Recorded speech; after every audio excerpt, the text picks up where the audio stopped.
שלום. בואו נשכב על הגב.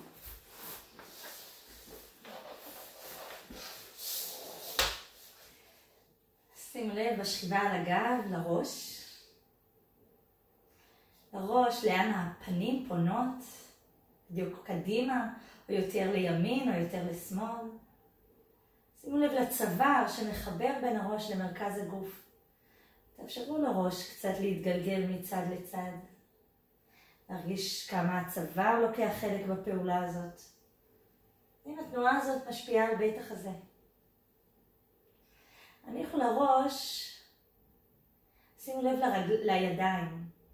לאיזה כיוון פונה כל כף יד, מה המרחק של כל זרוע מהגוף. וגם כאן איך הזרועות מחוברות בעזרת הכתפיים אל בית החזה. וגלגלו מעט את זרוע השמאל, קצת פנימה וקצת החוצה. שימו לב איך התנועה באה לידי ביטוי בכתף.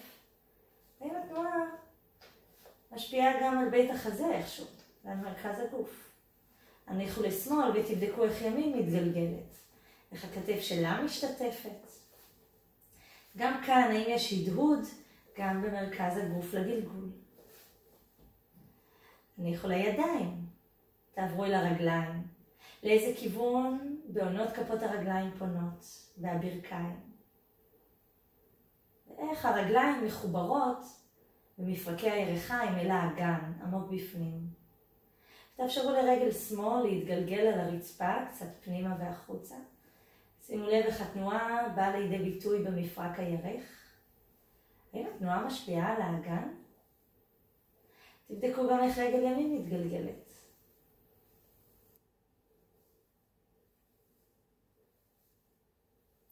הניחו לימין. ותעמידו בבקשה רגל ועוד רגל. תציבו את הרגליים במקום נוח. ובבקשה הושיטו את זרוע הימין קדימה אל התקרה. ותאפשרו לה להתארך קדימה וחזרה. קדימה וחזרה, היא נשארת תלויה אל התקרה, אבל האצבעות ושורש כף היד יכולים להיות שמוטים ומרושלים. שימו לב איך התנועה הזאת משפיעה על הכתף. שימו לב האם התנועה משפיעה על בית החזה. הורידו לרגע את היד. ושוב הושיטו את יד ימין. ועכשיו תאפשרו לזרוע להסתובב סביב צירה. כמו פעולה של הברגה. קצת דומה לגלגול שהיד עשתה לפני רגע בשכיבה על הגב. אבל הפעם זה באוויר, מסתובבת סביב הציר של עצמה.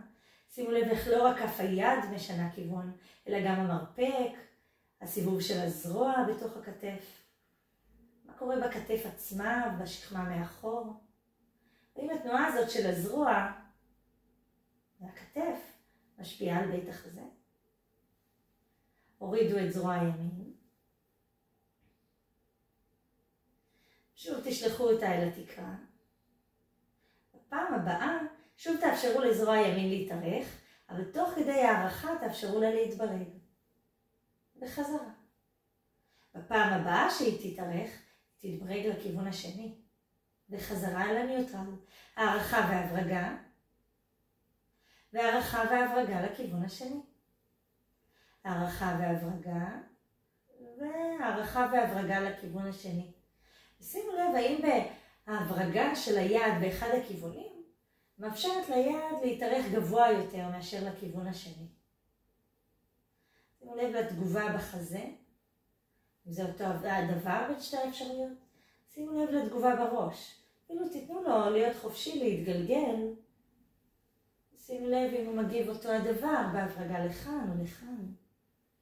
מה שיוצא לכם. תעזבו את זה, תורידו את היד. ועכשיו את רגל ימין תנתקו והביאו לעבר הבטן.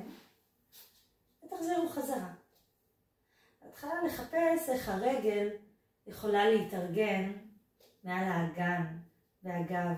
אולי משהו במותנית קצת משתנה כשהרגל מתקרבת אל הבטן. ובפעם הבאה שרגל ימין מתקרבת אל הבטן, השאירו אותה שם. אפילו תתמכו עם יד ימין מאחורנית בירך. אבל לא ללחוץ את הירך אל הבטן, אלא לאפשר חופש, שזה תהיה רק תמיכה. במקום הזה התחילו להרים את כף הרגל, כך שהזווית בברך גדלה וחזרה. הברך נפשטת בכיוון של אישור, אבל ממש לא צריך להגיע לאישור מלא. אולי תגלו שהירך קצת משנה את המרחק מהבטן, אז בגלל זה טוב שאתם לא לוחצים את הירך אל הבטן, אלא מאפשרים מרחב ומרווח. תורידו את הרגל, ושוב תחזירו אותה קרוב אליכם, תפשטו מעט את הברך. ובמקום הזה תאפשרו לרגל קצת להתברג סביב עצמה. כף הרגל לפנות לכאן ולכאן, גם לברך להסתובב. שימו לב לתנועה בתוך מפרק הירך בהברגה הזאת. וגם שימו לב לאגן. מה האגן מושפע מהתנועה הזאת? אולי לא רק האגן. האם משהו במרכז הגוף מגיב להברגה הזו של הרגל? תעצרו את זה, הורידו את רגל ימין, תפשטו רגליים ותנוחו קצת. תנו לראש קצת להתגלגל מצד לצד. תניחו לראש.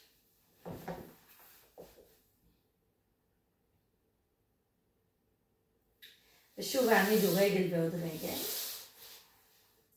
ועכשיו תאפשרו לברך שמאל להיפתח שמאלה וחזרה. תרחיקו קצת את יד שמאל. תרגישו איך הפתיחה של ברך שמאל מתחילה להעביר יותר ויותר משקל אל הצד השמאלי באגן, אבל גם במותן. אולי גם הצלעות בצד שמאל מתחילות להיות קצת כבדות יותר. וההרחקה של היד מאפשרת לצלעות בצד שמאל לקבל משקל, שיוכלו להתגלגל קצת. תחזירו את ברך שמאל, ושוב השיטו את יד ימין אל התקרה. תשאירו אותה שם תלויה. ושוב ברך שמאל נפתחת שמאלה וחזרה. בדיוק כמו לפני רגע, אבל שימו לב לזרוע ימין ולכתף הימינית, שמהווה בסיס לזרוע התלויה. האם משהו שם קורה? האם משהו בפתיחה של הברך משפיע על היד שתלויה שם אל התקרה? תחזירו ברך, הורידו יד. ושוב, היד אל התקרה. בפעם הבאה שברך שמאל תיפתח שמאלה, תאפשרו ליד ימין להתארך. וכשהברך חוזרת, היד מתקצרת. הברך נפתחת, היד מתארכת וחזרה. שימו לב לרגל ימין, אולי היא לוקחת לעצמה איזשהו תפקיד בעשייה הזו. תנו לראש להיות חופשי להגיב. שימו לב אם התוספת של הערכת היד עוזרת לברך השמאלית להיפתח אפילו יותר בקלות או בכמות גדולה יותר. ואולי הברך מתחילה ואז היד מתארכת. אולי היד מתארכת ואז הברך נפתחת. מה יותר נוח לכם שיוביל את התנועה? אולי בכלל עדיף שזה יקרה בדיוק ביחד. תחזירו את ברך שמאל, תורידו לרגע את יד ימין. ושוב יד ימין אל התקרה. שוב ברך שמאל תיפתח ויד ימין תתארך, אבל תוסיפו להערכה של היד גם הברגה. כמו מקודם, וחזרה. עם הפתיחה הבאה של הברך יד ימין תתארך, אבל תתברג לכיוון השני. וחזרה. הערכה והברגה עם פתיחת הברך, והערכה והברגה לכיוון השני. ושימו לב האם מבין שתי האפשרויות של הברגה לכאן או לכאן, יש כיוון אחד שמרגיש יותר הגיוני, שעוזר לברך שמאל להיפתח יותר בקלות.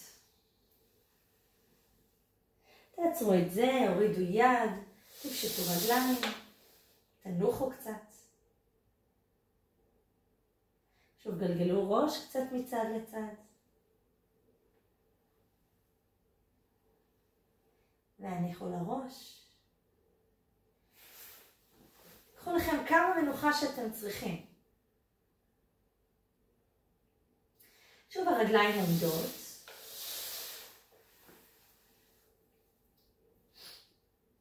עכשיו בבקשה, את רגל ימין תקרבו אל הבטן ואפילו תתמכו עם יד ימין מאחורי הירך. תפשטו מעט את הברך ותשאירו את הרגל ככה תלויה אל התקרה.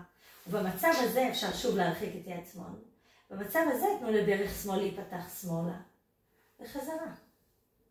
להיפתח שמאלה וחזרה. ושימו לב עכשיו, בזמן שברך שמאל נפתחת שמאלה, מה קורה ברגל ימין? אולי היא מתחילה להיסחב שמאלה אחרי הברך הנפתחת, יחד עם הסיבוב של האגן.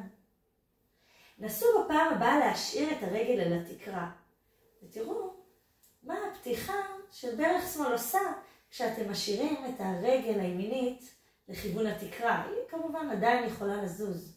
אולי משהו קורה לגובה שלה, אולי משהו באורך שלה קצת משתנה. תעצרו את זה, תורידו רגל, תנוחו קצת. אפשר בדיוק את מה שאני עושה עכשיו, במקום שהרגל תהיה באוויר, לארגן איזשהו כיסא ולהניח את הרגל באוויר, אבל גבוה, אבל שהרגל מונחת על כיסא ויש לה הישענות. שוב לקרב אליכם את הרגל, שוב לפשוט מעט את הברך, ועכשיו בבקשה עם כל פתיחה של הברך השמאלית, תאפשרו לרגל הימינית להסתובב וחזרה להתברג, פעם לכיוון אחד וחזרה ופעם לכיוון שני, כאילו היא הייתה היד. פתיחה של ברך והברגה של היד לכיוון אחד, ופתיחה של הברך והברגה של הרגל לכיוון השני.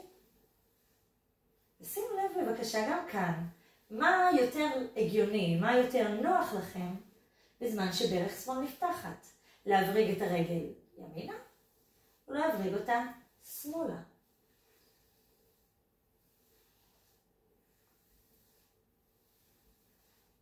תעזבו את זה, הורידו רגל, תפשטו רגליים ותנוחו עוד קצת.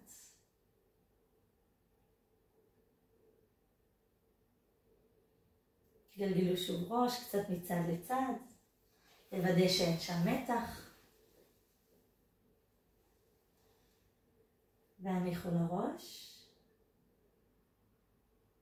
כמה הפסקות שצריך. העמידו רגל ועוד רגל, בואו נחבר את הכל ביחד. קרבו את רגל ימין אל הבטן ותפשטו מעט את הברך. הושיטו את יד ימין אל התקרה. להרחיק קצת את שמאל. ואז תתנו לברך השמאלית להיפתח שמאלה וחזרה. את היד והרגל נסו להשאיר פחות או יותר לכיוון התקרה. ושימו לב אם התנועה הזאת משפיעה על הגובה של יד ורגל ימין, הפתיחה של ברך שמאל. ואולי אפשר להוסיף הברגה. תרגישו איך יש התארכות שקורית ברגל וביד, ועם פתיחת ברך שמאל לאפשר ליד ולרגל גם להתברג ביחד. אולי למטה ואחורה, אולי לכיוון פנימה ואל הראש. מה יותר הגיוני? מה יותר מרגיש לכם נכון עבור הפתיחה של ברך שמאלה? וכשמצאתם את מה שמרגיש לכם הכי נעים ונכון, תמשיכו איתו. תרגישו איך התנועה של פתיחת הברך השמאלית, ההתארכות שקורית ביד וברגל, ההברגה, מתחילה לסובב את מרכז הגוף ולהתחיל לגלגל אתכם משכיבה על הגב יותר ויותר אל הצד. תרגישו את הסיבוב שבחרתם של כף היד וכף הרגל.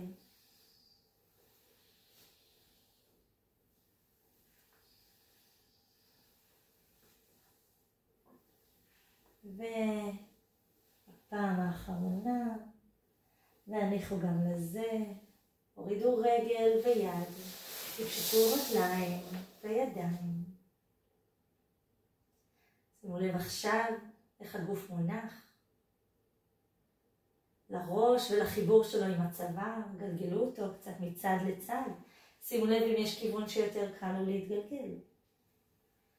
הניחו לראש ושימו לב לזרועות ולכתפיים שמחברות אל מרכז הגוף. תבדקו את הגלגול של זרוע ימין. ותשבו אל הגלגול של זרוע שמאל. אם יש יד ההשפעה שלה על מרכז הגוף קצת יותר מיידית או ברורה. הניחו לידיים, שימו לב לרגליים, לחיבור שלהם במפרקי הירכיים אל האגן. גלגלו את רגל ימין קצת פנימה והחוצה. ואת שמאל, שימו לב אם יש הבדל בתחושה במפרקי הירכיים. הניחו לזה. תעשו את הכל לצד השני. שיד שמאל מתארכת אל התקרה ומתברגת. כשרגל שמאל מתארכת ומתברגת. לתת לתנועה הזאת שקורית ביד ורגל להשפיע על מרכז הגוף, על החזה, על האגן.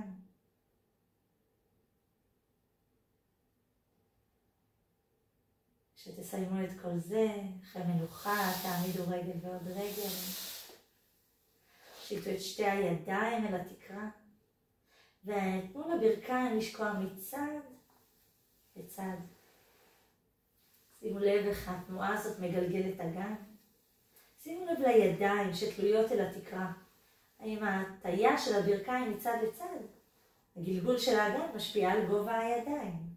בכוונה בכל פעם תאריכו יד אחת עם הטיה של הברכיים. תראו איזה יד הכי נוח להאריך אל התקרה. היד שנגד שקיעת הברכיים, או אולי היד בכיוון שאליו הברכיים שוקעות. מה מרגיש לכם יותר נעים?